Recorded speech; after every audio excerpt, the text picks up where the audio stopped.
Hello बच्चों, let's read this question. So this question says alpha particle consist of पूछा गया, ठीक है. We have given four options.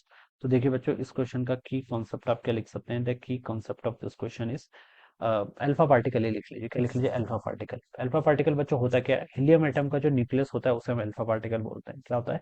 Helium atom, ठीक है, का जो न्यूक्लियस होता है, ठीक है, न्यूक्लियस को हम ऐसे रिप्रेजेंट करते हैं, 2 हीलियम 4. हीलियम को ऐसे रिप्रेजेंट करते हैं ना. देखिए हमने पढ़ा हुआ है, ठीक है, 2 हीलियम 4. न्यूक्लियस को ऐसे रिप्रेजेंट किया जाता है. न्यूक्लियर फिजिक्स का ये तो बेसिक है, पहले लेक्चर में ही हमने पढ़ा होता है, ठीक है, कैसे रिप्रेजेंट किया जाता है. तो इसी को हम क्या बोलते हैं? आपका अल्फा पार्टिकल. बस ये इसका फैंसी नाम है, ठीक है. अल्फा पार्टिकल बोल दिया जाता है इसको, ठीक है. 2 हीलियम 4 को, जैसे हम इलेक्ट्रॉन होता है, ठीक है, इलेक्ट्रॉन इसी को हम बीटा पार्टिकल बोल देते हैं. है तो ये भी इलेक्ट्रॉन ही, बस इसका फैंसी नाम क्या बोल दिया हमने? बीटा पार्टिकल बोल दिया, ठीक है. तो वही चीज है, ठीक है. तो ये बीटा नेगेटिव होता है तो इलेक्ट्रॉन होता है, पॉजिटिव होता है तो पॉजिट्रॉन हो जाता है. तो ये आपका क्या आता है? Beta particle. सिमिलरली वही चीज है ये, क्या आपका, मैं लिख भी देता हूँ बच्चों, दिस इज द न्यूक्लियस. ये क्या आपका? Nucleus of helium atom. Helium atom का जो न्यूक्लियस होता है उसे हम क्या बोल देते हैं? आपका अल्फा पार्टिकल बोल देते हैं. अब यहाँ पर सिर्फ न्यूक्लियस है, ठीक है. न्यूक्लियस क्या होता है? देखिए कोई एटम होता है, एटम में आपके दो चीजें होती है. एक तो होता है न्यूक्लियर. न्यूक्लियर में देखिए, ये अल्फा पार्टिकल की बात करूँ तो 2 प्रोटॉन्स होंगे, 2 न्यूट्रॉन्स होंगे, ठीक है. और बाहर पर आपके क्या होंगे? इलेक्ट्रॉन्स भी होंगे. 2 इलेक्ट्रॉन्स क्या कर रहे होंगे? ऐसे रिवॉल्व कर रहे होंगे. लेकिन मुझे इस वाले चीज से मतलब है, पूरे एटम से मतलब नहीं है, ठीक है. इस चीज से मुझे मतलब नहीं है.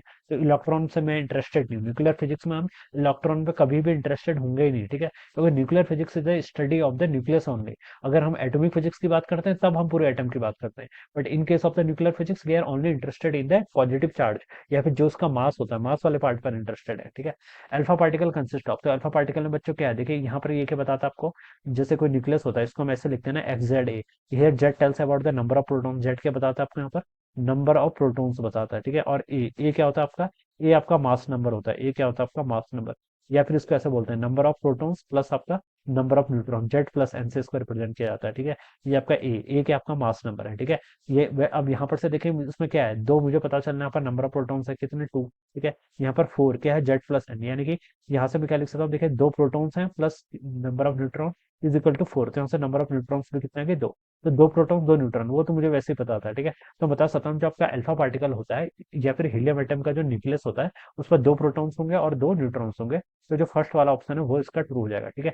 सेकंड ऑप्शन पर गलती से भी क्लिक नहीं करना है, ये हीलियम एटम की बात करेगा, ठीक है. और जबकि अल्फा पार्टिकल न्यूक्लियस होता है, फोर्थ में हो नहीं सकता क्योंकि एटम के, सॉरी, न्यूक्लियस के इनसाइड तो इलेक्ट्रॉन जा नहीं सकता है, तो ये भी थर्ड रॉन्ग है. फोर्थ वाले भी रॉन्ग है. 2 protons only, this is incorrect, ठीक है. न्यूट्रॉन्स भी होते हैं, ठीक है. तो फर्स्ट ऑप्शन राइट होगा. So I hope you are understood this concept. All the best and thank you so